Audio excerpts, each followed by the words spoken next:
ఈరోజు పొద్దున్నే ఎవడేం తగలెట్టేసాడో కానీ బిల్డింగ్లో ఫైర్ అలార్మ్స్ మోగాయి భయ్య. కెనడాలో ఫైర్ ఇంజన్లు ఇలా ఉంటుంది. ఇంకా ఎవ్రీ రూమ్కి ఓ స్మోక్ డిటెక్టరు, ఆ స్మోక్ డిటెక్టర్కి చిన్న పొగ వచ్చిందంటే సైరన్లు వేసుకొని వచ్చేస్తారు ఫైర్ ఫైటర్లు. ఇక్కడ రెస్పాన్స్ టైం వితిన్ 5 మినిట్స్ ఉంటుంది. అంతలోపు ఏ పని చేస్తున్నా వెంటనే వదిలేసి కిందకి పరిగెత్తేయాలి. మనం కిందకి వచ్చేలోపు వాళ్ళు వచ్చేస్తారు. ఇంకా ఇక్కడ పెద్ద బిల్డింగ్ అవ్వటం చేత ఈ ఫైర్ ఇంజన్తో పాటు ఫైర్ మార్షల్ కూడా వెమ్మటనే వచ్చేసాడు. దిగటం యుద్ధానికి రెడీగా ఉంటారు భయ్య వీళ్ళు. ఎందుకంటే దిగటమే full fire gear, oxygen tank, ఓ గడ్డలు పట్టుకొని దిగేస్తారు ఈ ఫైర్ ఫైటర్లు.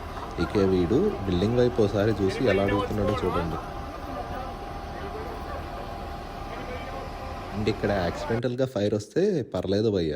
అదే సిగరెట్ కొట్టో ఏదన్నా ఫాల్స్ అలామో వచ్చిందంటే మటుకు $350 ఫైన్. అంటే అక్షరాల 21,000 రూపాయలు. ఈరోజు ఎవరికి ఫైన్ పడిద్దో.